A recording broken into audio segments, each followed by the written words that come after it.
दोस्तों, क्या आपको किसी भी टॉपिक को याद करने में प्रॉब्लम होती है? आप अपने गोल्स तक नहीं पहुंच पा रहे हैं, आप साइड इनकम के लिए टाइम मैनेज और हैबिट्स बनाना चाहते हैं और बिल्कुल स्ट्रेस फ्री रहकर आपको काम में बिल्कुल भी मन नहीं लगता है, तो दोस्तों गेटिंग थिंग्स डन आपके सारे सोल्यूशन लेकर आई है। आप वीडियो को लास्ट तक वॉच करें और अपने आप को बनाइए हर एक फील्ड में टॉपर। तो दोस्तों, अक्सर ऐसा होता है कि हम कोई भी फाइल वर्क कर रहे होते हैं और तभी हमें याद आता है कि हमने बच्चे की फीस नहीं भरी है, या कोई बिल नहीं दिया है, या किसी को फोन करना भूल गए हैं, एक्सेट्रा। और ऐसा होते ही हमें स्ट्रेस, एंजाइटी और पैनिक होने लगता है। हम फाइल वर्क पर ध्यान देने की कोशिश करते हैं, लेकिन हमारे दिमाग में बार बार यही आने लगता है, बच्चे की फीस बिल फोन, बच्चे की फीस बिल फोन, बच्चे की फीस बिल फोन। इससे हम बहुत घबरा जाते हैं और खुशी से दिन को नहीं बिता पाते हैं। हम नॉर्मल काम को भी स्ट्रेस में कर रहे होते हैं दोस्तों। तो दोस्तों, आज ये किताब आपको हर चीज बिना भूले टाइम पर करना सिखा देगी, जिससे आपको कभी भी स्ट्रेस नहीं होगा और आप हमेशा सुकून से जिंदगी जी पाएंगे। तो नंबर 1 पॉइंट है टेक कंट्रोल। सबसे पहले अपनी जिंदगी का कंट्रोल अपने हाथों में लीजिए। बहुत बार हमें दूसरों पर डिपेंड रहने की आदत पड़ गई है। तो हम सोचते हैं कि हमारा दोस्त हमारे काम कर देगा, लेकिन दोस्तों को आपको जरूरी सलाह आज दे सकते हैं। हो सकता है कि वक्त आने पर वे खुद ही अपने काम में बिजी हो दोस्तों।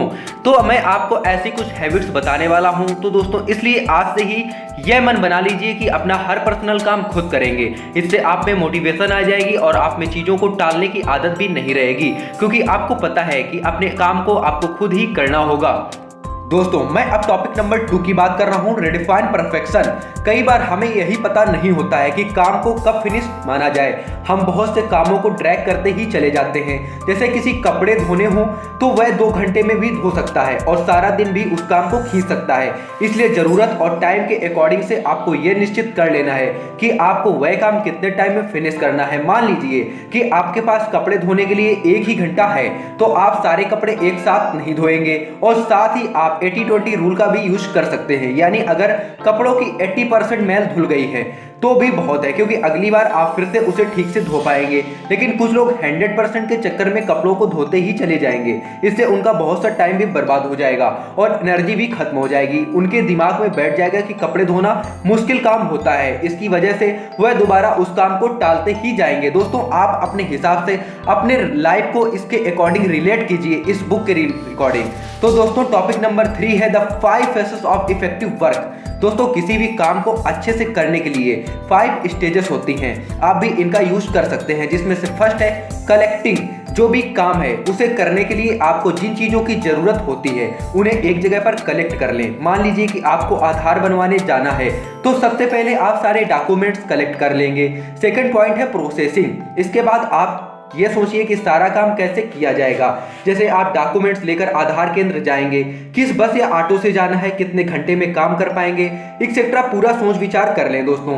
थर्ड पॉइंट है ऑर्गेनाइजिंग। इसके बाद आप हर डॉक्यूमेंट्स को ठीक से ऑर्गेनाइज कर लें। अगर फोटोकॉपीज चाहिए तो वह होनी चाहिए, फोटोज अलग पॉकेट में रखें। किराए के लिए खुले पैसे या मेट्रो कार्ड एक्सेट्रा अलग पॉकेट में रखिए।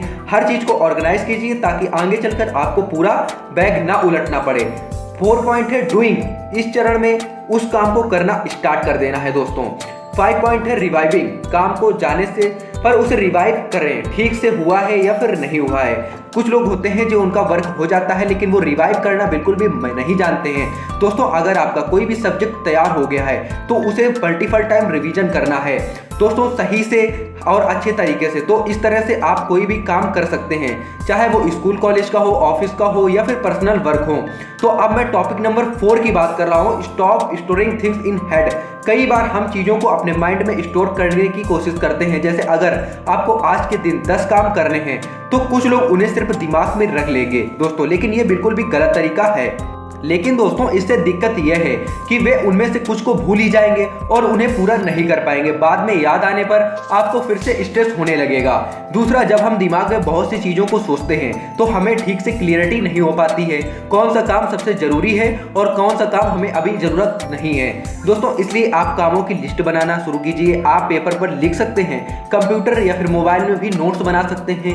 एक बार लिख लेने से आपको सारे 10 काम नजर आएंगे। फिर आप ये देख सकते हैं कि कौन सा काम सबसे इंपॉर्टेंट है, जो आपको सबसे पहले करना चाहिए। आप प्रायोरिटी बेस्ड कामों को आगे 1 2 3 लिख सकते हैं। जो सबसे पहले करना है उसके आगे 1 लिख दीजिए और फिर उसे उसी क्रम में करते जाइए। इससे आप किसी भी काम को नहीं भूलेंगे और आपको कोई स्ट्रेस भी नहीं होगा। दोस्तों अब टॉपिक नंबर 4 की बात कर रहे हैं, projects and task are different. दोस्तों आपको जो काम करने हैं वे अलग कैटेगरीज के हो सकते हैं। कुछ काम हमें डेली बेसिस पर करने होते हैं, जबकि कुछ काम हमें प्रोजेक्ट की तरह करने होते हैं, जिनके लिए हमें कुछ टाइम दिया गया होता है और डेडलाइन दी जाती है। इसलिए आप दोनों तरह के कामों को अलग अलग कर लीजिए, उन्हें मिक्स बिल्कुल भी मत करें। बड़े प्रोजेक्ट को छोटे छोटे हिस्सों में बांट लीजिए, एक शेड्यूल बना लीजिए और हर दिन उस प्रोजेक्ट को कुछ भाग कंप्लीट करने की कोशिश कीजिए। डेली टास्क के लिए भी टाइम अलॉट कर दीजिए, जैसे हर दिन 9 बजे 15 मिनट के लिए आप मेल चेक कर सकते हैं, व्हाट्सएप पर मैसेज चेक कर सकते हैं। कुछ लोग जब याद आए तब मेल चेक करते हैं। दोस्तों ये बिल्कुल भी गलत तरीका है, कई बार वे भूल ही जाते हैं, इससे जरूरी काम छूट सकते हैं। इसलिए आपको हैबिट बनाकर रोजमर्रा के काम करने चाहिए। अब बारी है टॉपिक नंबर 6 की, focus on the next action. कई बार हम पूरे प्रोजेक्ट को एक साथ देखने लगते हैं, इससे हमें बहुत डरावना लगने लगता है। हमें लगता है कि ये कैसे होगा, लेकिन आपको सारे प्रोजेक्ट के बारे में सोचने के बजाय उसके सिर्फ अगले एक्शन के बारे में सोचना चाहिए। जैसे आपने एक स्टेप कंप्लीट कर लिया हो तो सिर्फ दूसरे स्टेप के बारे में सोचें, यह ना सोचने लगे कि अभी तो बहुत से काम पड़े हैं। अगर आप हर दिन भी एक स्टेप लेते रहेंगे तो एक दिन आप अपने गोल के पास पहुंच जाएंगे और आपका सारा प्रोजेक्ट आराम से कंप्लीट हो जाएगा। लेकिन कभी भी रुकना नहीं है, हर दिन थोड़ा ही सही कुछ स्टेप जरूर लेने होंगे आपको। दोस्तों अब मैं बात करने वाला हूं टॉपिक नंबर 7 की, द 2 मिनट्स रूल। कई बार हमारा काम करने का बिल्कुल भी मन नहीं करता है, हमें लगता है कि यह काम तो बहुत बड़ा है, इसके लिए तो बहुत टाइम लगेगा, इसलिए हमारा उसे करने का बिल्कुल भी मन नहीं करता है। लेकिन ऑथर कहती हैं कि 2 मिनट रूल अप्लाई करें। आप बस ये बोले अपने दिमाग से, इस काम को 2 मिनट दे देता हूं। जब आप 2 मिनट देंगे तो ब्रेन को मजा आने लगेगा और 2 मिनट कब 30 मिनट में बदल जाएंगे आपको पता भी नहीं चलेगा। इस तरह के आपके अंदर उस काम को करने के लिए मोटिवेशन आ जाएगा। ऐसे ही स्टूडेंट्स भी कर सकते हैं, बिजनेसमैन जो बिल्कुल स्किल सीख रहे हैं, बिगिनर्स हैं, वो भी अप्लाई कर सकते हैं। अगर पढ़ने का मन ना करे तो बोले कि 2 मिनट पढ़ लेता हूं। जब वे ऐसे करेंगे तो वे 15 मिनट भी पढ़ सकते हैं और उसके बाद उनके ऊपर डिपेंड करता है कि वे कितने घंटा पढ़ना चाहते हैं। अब मैं टॉपिक नंबर 8 की बात करता हूं, लॉन्ग टर्म एक्शंस। अगर आपके पास ऐसे काम है जो काफी देर बाद पूरे करने हैं तो उनके लिए एक अलग से लिस्ट बना लें दोस्तों, या हो सके तो दोस्तों आप एक प्लानर में मंथ वाइज लिख सकते हैं कि इस महीने में ये वाला काम खत्म करना है और अगले महीने में दूसरा वाला काम खत्म करना है। अगर एक काम के बहुत से चरण यानी स्टेजेस हों तो उन्हें भी डिवाइड कर ले, जैसे इस साल कोई प्रोजेक्ट इतना पूरा करना है और अगले साल इतना प्रोजेक्ट पूरा करना है। ऐसे ही स्टूडेंट्स अपने सिलेबस को भी डिवाइड कर सकते हैं। वे डिसाइड कर सकते हैं कि जनवरी में 4 चैप्टर पढ़ेंगे और फरवरी में 3 चैप्टर पढ़ेंगे। ऐसे ही लास्ट तक प्लानिंग कर सकते हैं, इससे उन्हें स्टडी कभी भी बोझिल नहीं लगेगी और उन्हें पढ़ने के साथ साथ खेलकूद के लिए भी टाइम प्लान कर लेना चाहिए। अब मैं टॉपिक नंबर 9 की बात कर रहा हूं, बकेट लिस्ट।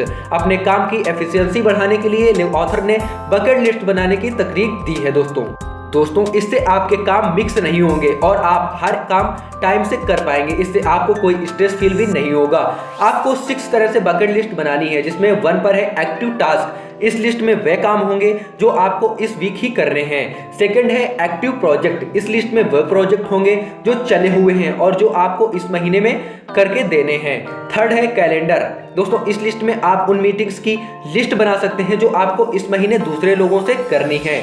चौथा है संडे लिस्ट। इस लिस्ट में उन आइडियाज की लिस्ट बनाइए जो आपको एक दिन करने हैं, अभी नहीं दोस्तों। पांचवा है रेफरेंस फाइल्स। इस बकेट में उन फाइल्स को रखें जिनकी जरूरत आपको कभी भी पड़ सकती है। छठवां है एक कैप्चर डिवाइस। दोस्तों अगर आपके दिमाग में अचानक से आइडिया आते हैं तो इस लिस्ट में उन्हें नोट करते रहेंगे, ना तो बाद में ये भूलकर आप जाएंगे। दोस्तों 10 पॉइंट है वीकली रिवाइव।